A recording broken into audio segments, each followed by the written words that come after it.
For 300,000 Rand, we could have got a good condition Golf 7 GTI. Instead, we bought one for less than 150,000 Rand from GoBid. At first, I believed that this would be a minor cosmetic repair. This is small fry. You understand? Small fry, this one. Until I made a shocking discovery. Your engine needs to come out here. Mounting is cracked. Lock is also cracked. Timing cover is torn as well. Despite the engine running, switch it off. We'll need to strip this engine down to get to the damaged block. In the previous video, you guys requested for a detailed video of this Golf 7 repair, and now that's exactly what we're going to do. I also have some exciting news about our next car giveaway, but you'll have to watch to the end to find out how you can be a part of it. We are finally going to be working on the Golf 7 GTI, and I saw from a lot of comments you guys said you want a detailed video on how to strip, repair and rebuild the engine, and that's exactly what I'm going to be doing. So I'll just be explaining to like somebody that doesn't know nothing about cars as much as I can. So let's get this engine rebuild done. Right, so first things first, when you want to remove an engine, you can remove this engine without the front being out. You can just simply take it out from the top, but you'll have to remove the fan just so that you've got enough space. I've done it plenty of times. You can watch my previous video that I posted when I did a Golf 7 GTI rebuild on how I pulled it out. So first things first, what you want to get done is to remove the wiring first. So that's what we're going to remove first. Remove all of the wiring, and so that we can remove the engine from all of its mounting points and then just simply pull it out. So removing the wiring is one of the first important steps to do. After the wiring is out, then we'll remove all of the hanging parts like your back downpipe, which is your catalytic converter, your drive shafts, etc, etc. All right. In the last video, we stripped the front end of the Golf 7 GTI, and we got a list of all of the parts we need. This one is bad. This one is bad. But as you know, with projects, it's never straightforward. You always need more parts. For us to work comfortably, we'll have to remove the engine with the engine crane and then place it on the engine stand. Once the engine is on the engine stand, we'll be able to work comfortably on the engine. There's 3 different ways to remove an engine on a Golf 7 GTI. Either from the top, the bottom, or just simply removing the front bumper and taking it out from the front. Since we have enough space in the front and we've already stripped out the whole front of this vehicle, we might as well just remove the engine from the front. I began by removing the battery stand which holds the battery in place. Next, you can remove your computer box wiring, because one of the harnesses is gonna go out with the engine itself. So this one as well, we'll have to disconnect. This is connected to a wiring loom, but this piece stays behind, so we have to remove it. Right, so that's out of the way. And then once this main harness is out, then you start checking one by one for all of the other harnesses that are connected to the harness that stays behind on the engine. So for example, we have this and many more. All right, I think you get the picture of what I'm trying to say. So let's remove all of the wirings. The objective here is to disconnect all of the wiring so that we do not have an issue when it's time to remove the engine. Some of the wires that we have to remove include the wiring for the oxygen sensor, evap sensor, which sends important information to the car's ECU, which is the car's brain. Some of the other ones you have to also remove them from the fuse box right here. So this is going to be your fuse box, so I have to remove this one. Come out with the engine like so, pull it down.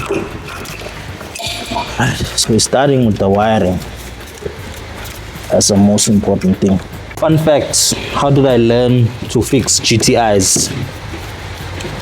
I'll give you 2 seconds to guess. It wasn't through experience, it wasn't through watching someone, it wasn't through being taught by someone. I'll give you a couple of minutes. Comment down below on the video so long and I'll come back to that question. Right, so this side we are done on this side for the wiring that stays behind. So it's all about going step by step just so that you don't mess up anything. So now we're going to come through to the engine side because the gearbox side is done. We come to the engine side. So on the engine side there's not much wiring that stays behind, but there's a lot of pipes that need to stay behind. So that's everything we're going to be removing, including the water bottle as well as everything else. All right, so I think before we come this side, let's first remove the wiring that is in the back that needs to stay behind. You disconnect them here and you disconnect them there as well, and you're done. And then the evap sensor, first unclip it there and then you unplug it. So your evap is the one behind your this pipe right here. So all three are disconnected now. Next, what we also have to do is disconnect all of the hoses. Those pipes that connect onto the firewall, we need to remove those, and then all of these water pipes now. Stella. Next on the agenda is removing all of the coolant lines. So step by step, it's just important. Just be organized and just work step by step. And if it's your first time doing a Golf 7 GTI engine, what I always recommend, take as much pictures as you can, just so that once you are assembling, it's very easy. All right, so we're going to be using this for some of the hard to reach hoses. I love this tool. My APIs and technicians always break them, so I now have got my own tools. They can see what they do for themselves. Removing the water bottle gives us access to the engine mounting. All right, so with the water bottle on, we can't remove the engine mounting. Next, remove the fuel line and the water lines. You can just take it out from the high pressure fuel pump. High pressure fuel pump is here, so I think let's take it out from there as well, just to save ourselves a lot of time. All right. Once you've removed your clamp, it's always important to shake, just so that you don't battle too much when you're taking out. So as you can see, this one now is out. So that's your fuel line that delivers fuel from the tank to the high pressure fuel pump, from the high pressure fuel pump to the high pressure injectors and the low pressure fuel injectors. Next, what we're going to do, we're going to remove the nightmare hose clamps that connect onto the firewall. Those are very dangerous, they always break. So what I always recommend is to first soak them into some Q20, let it soak, let them unseize, and then once they've unseized, try to take them out gently. Why do they always break? It's because they are behind the engine and right next to the turbo and the exhaust manifold. So over there's a lot of heat. The plastic just becomes in a very serious relationship with the metal pipe that it connects to, and they do not want to be separated. So those pipes have got separation anxiety, and that's why you need to put some lube. Use a lubricant to unseize the pipes or anything that's like very hard to take out. So we'll lubricate them. Once they've lubed up, we'll just go work on the bottom end of the vehicle, which is removing all of the drive shafts. Right? So it's always important just to put this pipe as well, just so that you can reach the hard to reach places. Whilst that's busy soaking up, we'll just remove the wheels and we'll move on to the next phase of the vehicle to get it repaired. But as you can see so far, it's an easy process. All right, the serious stuff is coming when we strip out the engine. All right. We'll have to remove the front tires so that we can remove the drive shafts that are connected to the gearbox. The reason for removing the drive shafts is because we will be removing the engine with the gearbox attached. In order for the wheels to come off, we'll have to try and look for the lock nut. Luckily, we found it in the boot. So this is what we're looking for here. Lock nut. Locky nut. Next, we got to removing the wheels and got the car jacked up to an operating height.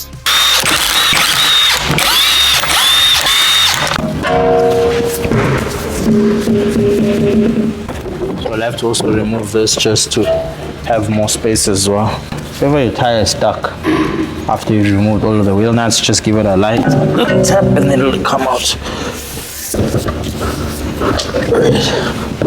Cool. So for us to work comfortably, we'll have to remove this fender liner, the lower piece only, held in by a T25, and then yeah, continue. As you can see, it's just held by these screws. So on this Golf 7, we're going to be removing the drive shaft bolts, not from this side, but from there. All of those ones, we're going to remove all of those ones, just so that the gearbox can come out by itself.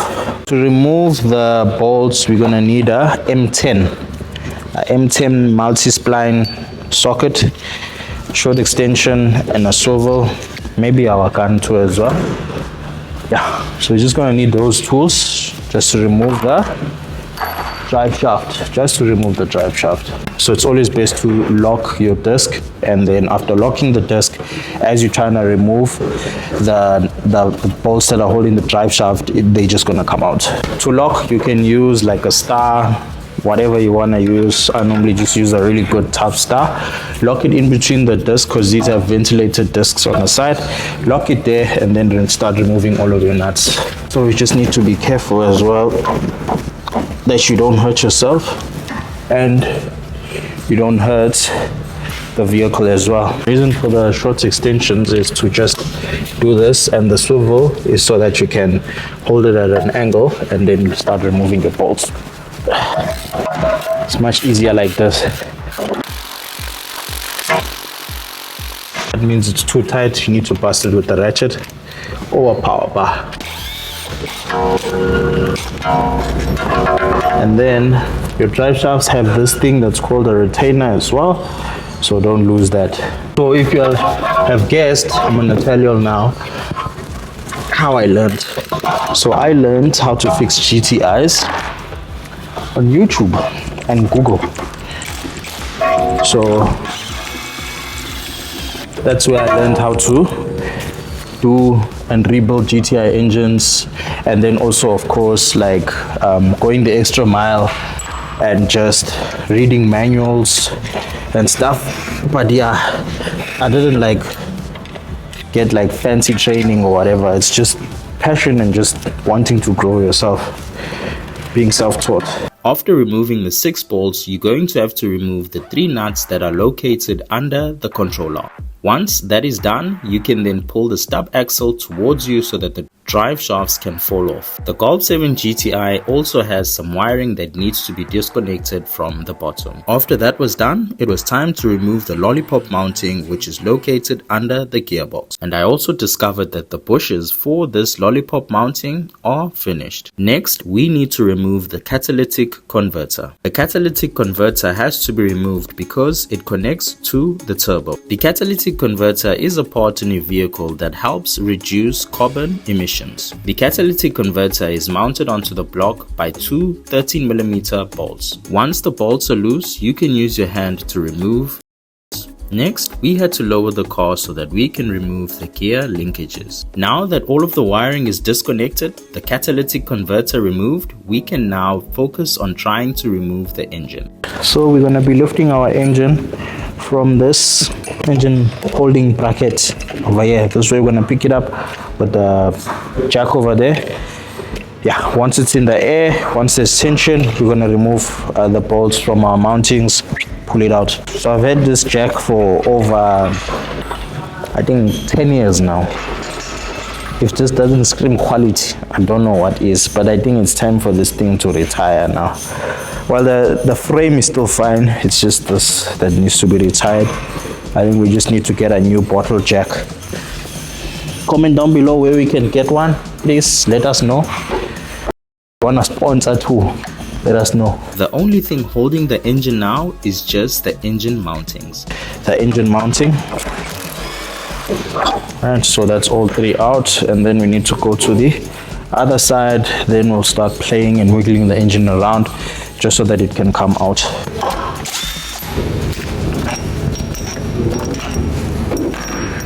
Three bolts out. I think we should be able to remove our engine now. If you are removing the engine from the top, You're not going to remove those 3 bolts. You're going to remove that whole entire mounting that's on the gearbox. All right, just so that it comes out much easy. So now, as I said, we'll just wiggle it all about until it comes out. Hopefully we don't break anything.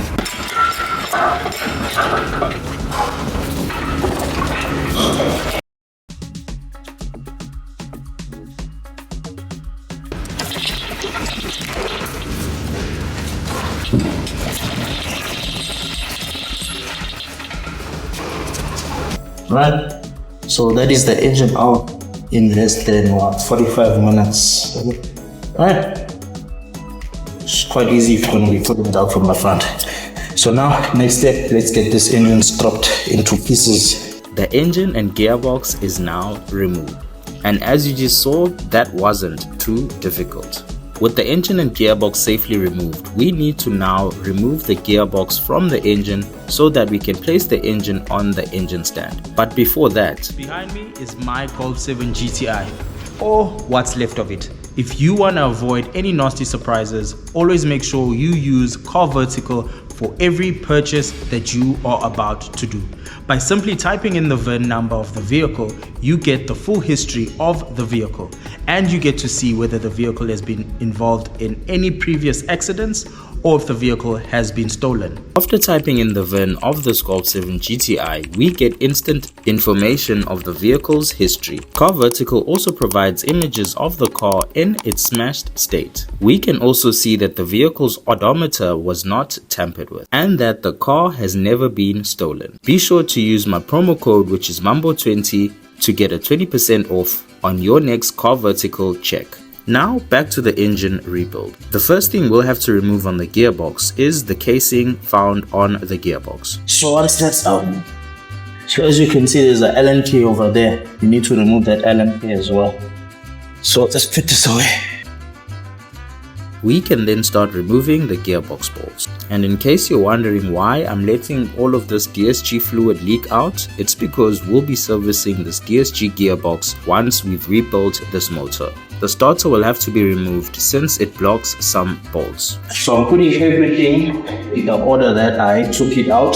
So once the engine was out, the first thing we removed was this cover, then it was this case, then it was the module, now it's the starter. So when I'm assembling, I'm gonna possibly come from this side, end up there, you know. So put everything in order, makes your life much easier. Hey Mambo, what would you say to someone that says they wouldn't be able to do all the work you just did because they don't have a big fancy ramp or fancy equipment? I'd say, let's go to Jet and let me buy you a panty. Can't make excuses, lady. I've been working on the ground with nothing. If you want to do it, you'll do it. It's simple. If you want to do it, you'll do it. You must always make a plan. As a man, in fact, it's a life lesson. You must always make a plan. Don't be stopped by nothing. Just be a beast. Have at it. Push through, Baba. Make a plan. At this point, most of the things holding the gearbox to the engine have been removed. We got the last few bolts removed, and I had to get some help from a technician to remove the gearbox safely.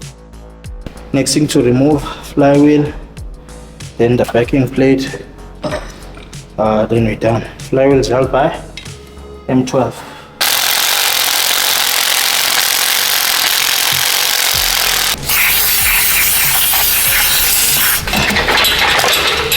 Tool in a can, every man's best friend.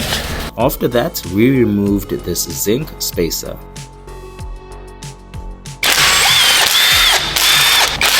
This is your rear main seal.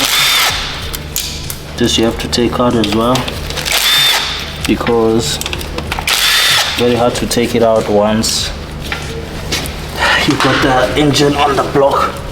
Once you got the engine on the engine stand. So this way to come out, you have to chisel it out because it's held by silicone, and you can't reuse this. Have to change it because you can see when you take it out, it gets damaged, and you don't want to go through all of this hard work just to change this, just because you are too cheap to to change the rear main seal. So that's the rear main seal out. That's why also I don't like fixing cheapskates cars, because you tell them, right, replacing this is a preventative maintenance measure. They're like, no, but it was fine. You're just trying to upsell and take more money out of me. I'm like, hey boss, you have to replace this. No, it was fine. You put it back, now the car is leaking. And then they say, no, when I brought my car to you, it wasn't leaking. And I say, I told you, but you have to change this. And then it's a back and forth. Sometimes fixing people's cars is just an unnecessary headache. If I could survive off of you guys just doing content, trust me, I would jump the ship immediately. Now we can get the engine onto the stand. After mounting the engine stand bracket, I had to get some help to get the engine onto the stand.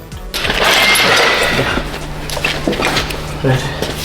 So now what's going to happen, we're going to remove all of the wiring that's left on the car, and then we'll do exhaust side, then intake side, and then yeah, everything is basically done after that. So let's get the wiring removed. I started with the wiring around the ignition coils and spark plugs. When that was done, I started removing the rest of the wiring loom. That's the top end of the loom out. Next, what we're gonna do is we're gonna see what we can take out next. Otherwise, yeah, everything is just going tits up. Now I can remove these coils. Hey. But while we were doing that, we got a pleasant surprise from Bongani, who owns Exquisite Sneakers. So you've been doing this for how long? For 2 years now. For 2 years? Yeah. So you bought this for me? Yeah, I got this for you. So I have a company called Exquisite Intelligence Corporation Co. Okay. So we do it. Hey my man, that name sounds like you're selling missiles for a guy that's selling shoes. Then so this also, is the brand, huh? This Exquisite. is Exquisite Sneakers. We started this 2 years ago. Okay. So it's just us hustling and then trying to get out. Don't say hustling. Okay, not hustling, but we're working. Yeah. Yeah. Don't say that. Yeah. So, respect your craft. Yeah. So, okay, so you got me, this is size 7. I got you Timberlands, size 7. I hope they fit. I hope they're gonna be nice for you. I'll try them on. So I'm gonna be wearing these in Neisner. Guys, when you see me in Neisner, smaller hill climb, I'll be rocking these. They also got something for my cameraman, I don't know why. Yeah, also, can I just unbox it for you, man? I don't know why you got him anything that one. It's for everyone, you know. Then these are the dunks for the camera. Oh, damn. Size 10, right? Yeah, size 10. Yeah. Why you got him much more nicer stuff? Really appreciate it, man. Yeah, thank you. My name is Bongani. I live in Johannesburg, Pamfanteng, so we deliver nationwide. Free delivery actually. So our numbers are here: 061 709 1706. So you WhatsApp us. We also have Instagram. You can check us out on our page. And also when you WhatsApp us, you know you're gonna order, then we deliver same time. Alright, we'll put your number on the screen. Check them out, guys. So these are my boots that I got. Yeah, this is for the hot man. Yeah. Yeah. Fits nice. So guys, if you're looking for some cool kicks, make sure you check out Exquisite Sneakers on the link below or the description, and also call him on the number. Blow up his telephone. He's doing a good thing. He's promoting his brand. That's also how I started up. You need to sacrifice to get to somewhere where you want to go. If it means doing some free stuff, I used to also do a lot of volunteer work, and that's how I learned a lot of stuff. So he wants to use our platform to advertise his brand. Please support him. Back to the teardown. Now we can focus on getting the coolant lines removed.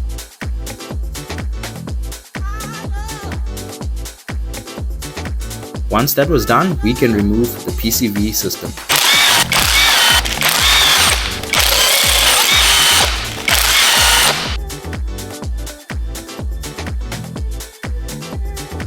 Next, the high pressure fuel pump. When I'm working on clients' Golf 7 GTI, I always quote these pipes because they most of the time always seized on. You can put as much lube as you want, these you can never get them out properly in one piece, but we'll try today.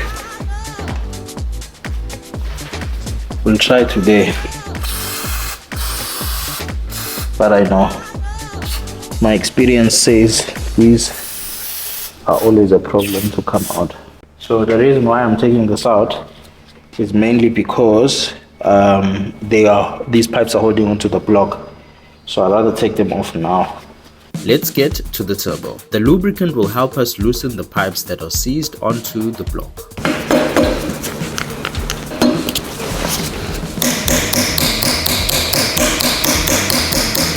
As you can see, it's coming out little bit by little bit. That is the turbo bolts out. All of them are out now. So we're just gonna remove the turbo bracket. Once the bracket is out, we clear. Cool.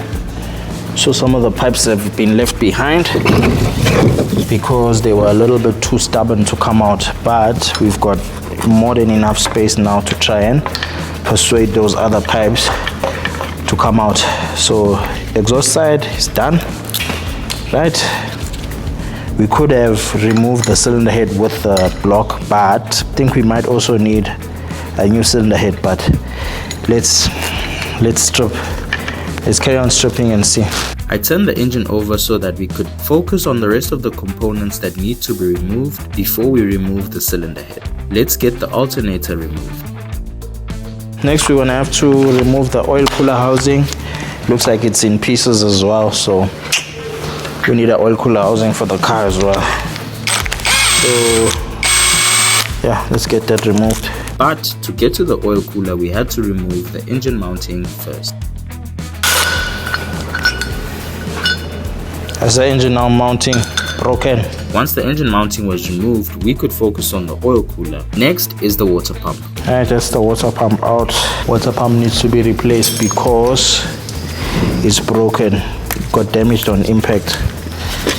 So it is as good as kaput. Let's take out the intake manifold, then take out the timing chains and the head, and then strip the block bare. With the water pump successfully removed, we can now focus on trying to remove the intake. Finally, most of the hanging parts are off. We can put the engine back straight, and then we can start stripping the cylinder head out. Alright. All of the nonsense stuff is out and out of the way. Now we're gonna see some magic. How many minutes here stripping? Give me what? 10 minutes? Right. And now I'm going to attempt to strip this engine down in just 15 minutes. Let's get it done. We'll have to start with the top timing chain cover.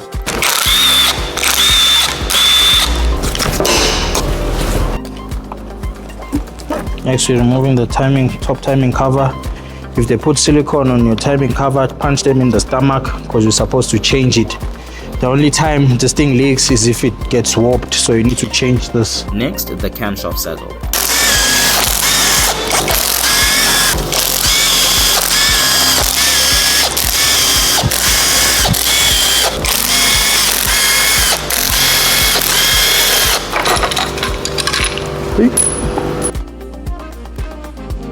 Now the bottom timing cover.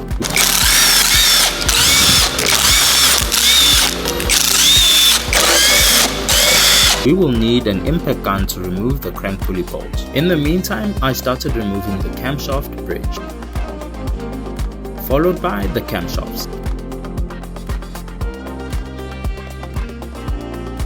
After that, we can now remove the cylinder head. Next, we are loosening the head bolts. Shoosh! This is tough. How long do you think you've got? 7 minutes.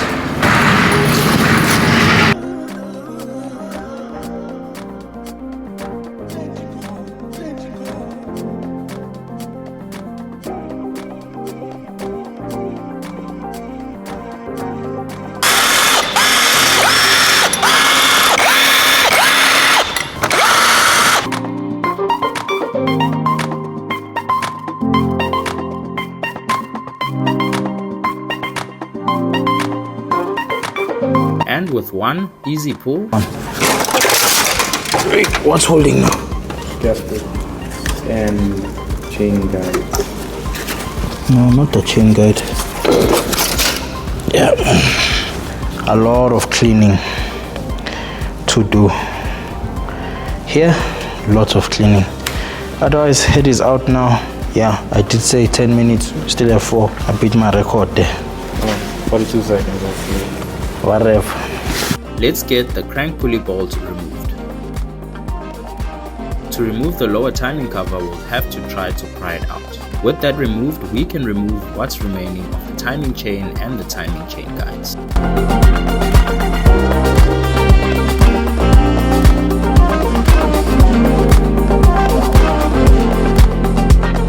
Turn the engine over so that we can start working on the bottom end. First, let's undo the plastic sump.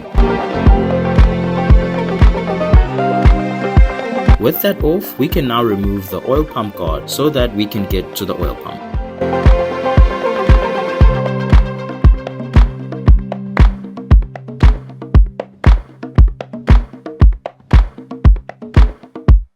Now let's get to the pistons. We got the first piston out and it was in good condition, including the bearings. The second one was in equally good condition. It's important to mark the pistons and keep them organized. With all 4 pistons out, we can now prepare to remove the crankshaft.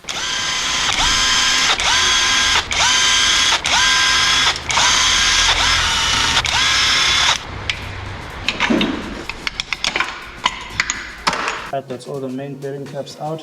They're all looking very scrumptious. They're all looking good. So I don't think the crank got damaged. Still got the standard size bearings there, which is good. Right, so once your main bearing caps are out and your con rods are also out, all you have to do is lift up your very heavy crankshaft. And be careful you don't lose your thrust washers. There's 2 of them. Next, we'll just remove the bearings that are left behind.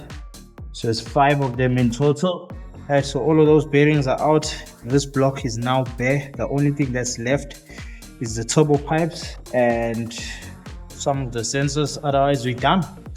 Now we can move on over to stripping the new block so that we can put some of our old parts into the new block. There you have it. We managed to get the engine out and tear it down successfully. But remember what I promised you in the beginning of the video. So if you've made it this far into the video, you are one of our loyal subscribers and a big supporter of our channel. I've got some great news for you guys. Our next giveaway is coming up. All I ask from you guys, let's get the subs up to 150,000 subs. And I'm going to be telling you what is our next car giveaway. Could be the Porsche, could be my Golf 6 GTI, could be the Golf 7 GTI behind me, or maybe the GTR. I don't know, but stay tuned. Let's get to 150k subs and I'm going to be telling you guys which car I'm going to be giving away. And the guys that did enter the previous raffle are already automatically entered. So if you didn't enter the previous raffle, just make sure you stay tuned to all of our next upcoming videos to see how you can enter. For more information about our next car giveaway, make sure to visit our website, which is Helping Mzansi People Out. The link is in the description. I think this is where we call it a day for today. Make sure you watch the next episode. We're going to be rebuilding this engine step by step once again for you guys to learn. And as you'll have seen, fixing GTIs is not rocket science. Very easy to strip, very easy to tear down. You can also do it in the comfort of your backyard. All right, let me know down in the comments what is it you want to see, what you were surprised to see in this video. And yeah, don't forget to like, comment and subscribe. Dago. This Golf 7 GTI is proving to be a very big challenge, and it's definitely a gift that keeps on giving because the parts list just keeps increasing. However, I still believe that we can save a lot of money. In the next video, we'll be assembling the engine and continuing with the rebuild. And also, don't forget to turn on the bell icon so that you don't miss a second of this epic rebuild.